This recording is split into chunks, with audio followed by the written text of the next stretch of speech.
এ সকাল সকাল খাওয়া শুরু হয়ে গেল তোর? আমি একা খাচ্ছি, তুই খাচ্ছিস না? তোর জন্য, দেখো ওর জন্য নামলাম আমরা। ওনার শরীর খারাপ করছে, ওনার গা গুলাচ্ছে, সেই কারণে নামলাম। আর আমি তো জানোই, তোমাদেরকে বলেছিলাম অনেককেই যে আমি চা খেতে ভালোবাসি না, তো ওরা সবাই চা খাচ্ছে, সেই কারণের জন্য চা খাচ্ছি। দেখো উনি এখন চা খেতে বসেছে। উনি গভীর ঘুমে আচ্ছন্ন হয়ে গেছিল, ওনার শরীর ভালো লাগছিল না, তাই আমরা সবাই মিলে বসেছি। এই যে দেখো একটা ছোট চায়ের দোকান, এখানটায় নামলাম। এখনো টিফিন কিছু না, তো শুধু চাটাকে খেয়ে নিই। তো দেখো এই যে চা চলে এসেছে। আর দেখো সূর্যি মামার আলো এখন দেখা যাচ্ছে, ওই যে দেখো, দেখতে পাচ্ছ তোমরা সূর্যি মামা?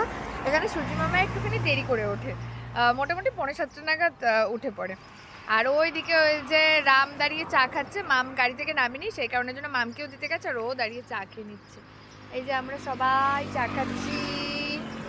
ঠিক আছে, চা তারটা খেয়ে নিই, তারপরে তোমাদের সাথে আবার কথা হচ্ছে।